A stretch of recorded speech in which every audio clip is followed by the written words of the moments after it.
मायादेवी मन्दिरको यो गेट अगाडि मायादेवी प्रस्थान गर्ने बाटोमा यस्तो राम्रो मूर्ति रहेको छ दर्शकबिन, देख्न सक्नुहुन्छ। यस्तो राम्रो मूर्ति।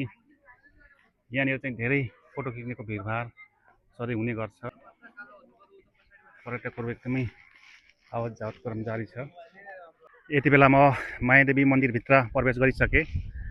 देख्न सक्नुहुन्छ यो सेतो चाहिँ मायादेवी मन्दिर हो, जुन ठाउँमा हाम्रो गौतम बुद्धको जन्म भएको थियो।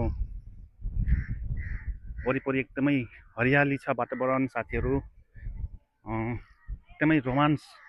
यहाँनिर चाहिँ पर्यटकको एकदमै भिडभाड छ। अलिक नजिकमा जाँदैछु, एकदमै राम्रो रहेको छ यहाँको दृश्य साथीहरू। मायादेवी मन्दिरमै आइपुगेँ म यति बेला। एकदमै शान्त ठाउँमा पर्यटकको भिडभाड रहेको छ। यति बेला म मायादेवीको दक्षिण साइडमा आइसकेको छु। देख्न सक्नुहुन्छ यतापट्टि पर्यटकहरू पनि एकदमै ध्यान गरेर बस्नु भएको छ। हो, यो पोखरी चाहिँ गौतम बुद्ध जन्मेपछि नुहाएको पोखरी चाहिँ यही हो दर्शकबिन, धेरैलाई थाहा नहुन सक्छ। यो मन्दिरमा चाहिँ गौतम बुद्ध जन्मेको, त्यसपछि जन्मिसकेपछि यो पोखरीमा चाहिँ नुहाएको भनेर चाहिँ त्यहाँ पारिपट्टि पिपलको रुख पनि छ। हो, यो पोखरीमा चाहिँ गौतम बुद्ध जन्मेपछि नुहाएको मन्दिर चाहिँ यही हो, मन्दिर होइन पोखरी। यसरी चाहिँ म यहाँको दृश्य कैद गर्दैछु साथीहरू। मायादेवी मन्दिर जुन ठाउँमा गौतम बुद्ध जन्मेको स्थान यही रहेको छ दर्शकबिन। हो, यो पोखरीमा चाहिँ गौतम बुद्ध जन्मेपछि उहाँलाई नुहाएको पोखरी चाहिँ यही हो। यो पोखरीमा चाहिँ नुहाउनु भएको। त्यहाँ पारिपट्टि भिक्षुहरू चाहिँ ध्यान गरेर बस्नु भएको छ। एकदमै शान्त छ ठाउँ। त्यो पिपलको रुखमुनि हो गौतम बुद्धलाई जन्मेर नुहाएको यो पोखरीमा। पोखरीमा माछा पनि रहेको छ दर्शकबिन। वरिपरिको दृश्य यस्तो रहेको छ मायादेवी मन्दिर नजिक। एकदमै शान्त र रमणीय वातावरण छ। त्यहाँ पारिपट्टि अरू मन्दिरहरू देखिरहेको छ, त्यहाँ कोरियन टेम्पलहरू देखिरहेको छ। एकैछिन म सम्भवमा जानेछु। यतापट्टि एकदम हरियाली छ, वातावरण शान्त छ। यतापट्टि पिपलको रुखहरू धेरै रहेको छ साथीहरू। यो चाहिँ पुरानो अवशेष छ, यो चाहिँ दरबार बन्दाखेरिको अवशेष हो।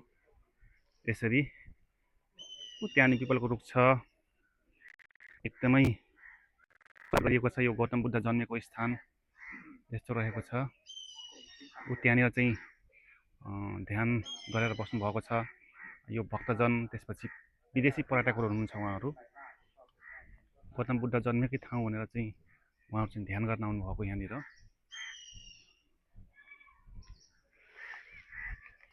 एकदमै शान्त ठाउँमा। यति बेला मायादेवी मन्दिरबाट फर्किसक्न लागेको छु दर्शकबिन। अब यसपछि म अर्को मन्दिरमा जाँदैछु।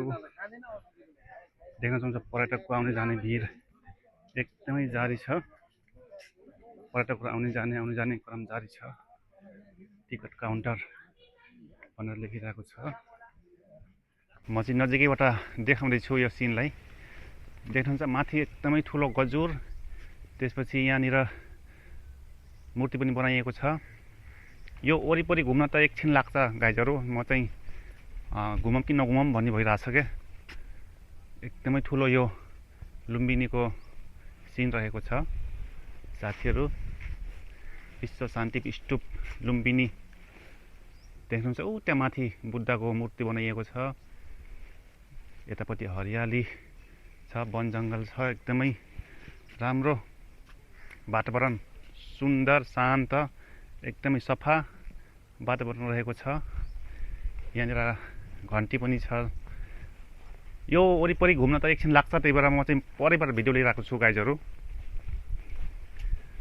म एक राउन्ड लाउँछु क्या यसको वरिपरि, विश्व शान्ति स्तूपको वरिपरि म चाहिँ हिँड्दैछु यति बेला गाइजहरू। एक घन्टा लाग्छ क्या, 1 घन्टा लाग्दैन होला, तर पनि म हिँड्दैछु। वरिपरि यस्तो सिन रहेको छ। विश्व शान्ति स्तूप लुम्बिनी गाइजहरू। विश्व शान्तिको स्तूप लुम्बिनी देख्न सक्नुहुन्छ। एकदमै राम्रो सिन, सेतो गजुर भएको एकदमै राम्रो सिन रहेको छ दर्शकबिन देख्न सक्नुहुन्छ। म चाहिँ नजिकैबाट देखाउँदैछु है, एकदमै ठुलो सिन रहेको छ।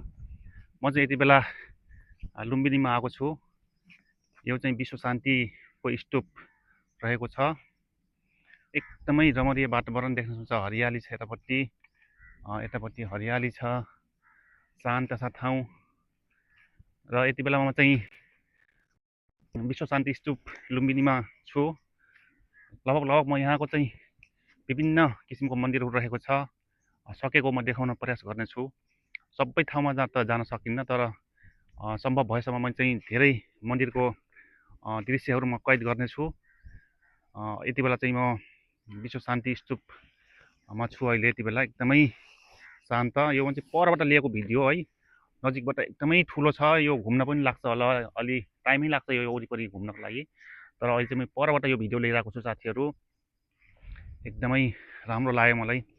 यहाँ आएपछि मनमा शान्ति आएको महसुस हुन्छ होइन, किनभने यो गौतम बुद्ध जन्मेको ठाउँ हो। त्यसैले गर्दाखेरि एकदम मन शान्त हुन्छ यहाँ आइसकेपछि। यति बिहानै पनि यहाँ चाहिँ पर्यटकहरू आउन जाने क्रम जारी छ। यहाँ चाहिँ दिनभरिमा हजारौँ पर्यटक आउन जाने क्रम जारी रहेको हुन्छ यहाँनिर। अहिले चाहिँ म बिहानको टाइममा यहाँनिर आइपुगेको छु साथीहरू। म चाहिँ अहिले नजिक नजिक जाँदैछु। एकदमै राम्रो दृश्य रहेको छ, हरियाली र शान्त वातावरण। जे होस्, यति बेला चाहिँ म लुम्बिनीमा रहेको छु। यहाँनिर एकदम ठुलो बाघको चित्र पनि छ यहाँनिर। त्यसपछि यहाँनिर घन्टा छ, देख्न सक्नुहुन्छ। यो घन्टा पनि रहेको छ। यो वरिपरि घुम्न त एकैछिन लाग्छ होला गाइजहरू, तर पनि म एकैछिन देखाउँदैछु है त। एकैछिन म देखाउँदैछु विश्व शान्ति स्तूप लुम्बिनीको यो दृश्य। म चाहिँ वरिपरि जान प्रयास गर्दैछु, तर सम्भव त नहोला, किनभने धेरै ठुलो छ यो। तर पनि म केही भागहरू म देखाउँछु यसरी। विश्व शान्ति स्तूप लुम्बिनीको यो दृश्य एकदमै रमणीय छ, वातावरण शान्त रहेको छ। यतापट्टि बगैँचा पनि छ साथीहरू, अन्त बगैँचा पनि रहेको छ गाइजहरू। अब म चाहिँ वरिपरि घुम्दैछु। यति बेला फेरि म अर्को मन्दिरमा आएँ। देख्न सक्नुहुन्छ एकदम पहेँलो छ, यो ठिलिक्क टल्केको छ, पहेँलो यो मन्दिर। लुम्बिनीमा रहेको विभिन्न टेम्पल भिजिट गर्ने क्रममा अहिले यति बेला म यहाँ आएको छु, जुन गोल्ड कलरको छ। एकदमै राम्रो पहेँलो यो मन्दिर। लुम्बिनीमा विशेष गरेर विभिन्न देशका मन्दिरहरू देख्न पाइन्छ। प्रत्येक देशको आफ्नो मन्दिर छ यहाँनिर ठाउँ ठाउँमा साथीहरू। एकदमै मन शान्त भयो। यति बेला म अर्को टेम्पलमा आइपुगेँ। यति बेला यसको गेट चाहिँ बन्द रहेको छ, 1 बजे मात्रै खुल्ने अरे भनेर चाहिँ सुन्नमा आयो। त्यसैले म चाहिँ बाहिरबाट यसको दृश्य कैद गर्दैछु। भित्रबाट एकदमै राम्रो छ दर्शकबिन, यो मन्दिर सेतो छ, एकदमै मनै लोभाउने दृश्य छ।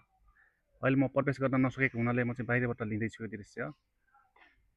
देख्न सक्नुहुन्छ यो चाहिँ यो 24 घन्टा यो आगो बलिरहेको छ। एकदमै शान्त वातावरणमा यो आगो चाहिँ कहिले पनि निभ्दैन साथीहरू, मैले चाहिँ जानकारी गराउन चाहन्छु है। अटोमेटिक यो आगो बल्छ। यो कसरी बल्छ, कहाँबाट बल्छ त्यो त मलाई थाहा भएन, तर यो आगो चाहिँ 24 घन्टा बलिरहेको हुन्छ। यो लुम्बिनीको यो दृश्य यता देख्नुहुन्छ यस्तो छ यहाँनिर। यतापट्टि पनि म चाहिँ अब मायादेवी टेम्पलतिर जाँदैछु, मायादेवी मन्दिरमा। यति बेला मायादेवी मन्दिरतिर म प्रस्थान गर्दैछु साथीहरू। यहाँनिर एकदमै ठुलो घन्टा रहेको छ दर्शकबिन, देख्न सक्नुहुन्छ। लुम्बिनीको यो एकदमै ठुलो घन्टा यतापट्टि देख्नुहुन्छ। यसमा चाहिँ धुवा पनि खेल्ने सिस्टम छ यहाँनिर। धुवा चढेर जान सकिन्छ यहाँबाट। त्यहाँ परिपट्टि देख्नुहुन्छ डुमामा मान्छे सवार गरिरहेको हो। यहाँबाट चाहिँ विश्व शान्तिको स्तूप पनि देखिन्छ। एकदमै रमणीय र शान्त वातावरणमा लुम्बिनीको यो दृश्य म अहिले यति बेला कैद गर्दैछु साथीहरू। यहाँ देख्नुहुन्छ विभिन्न किसिमको चराको चित्रहरू त्यसै राखिएको छ। यसरी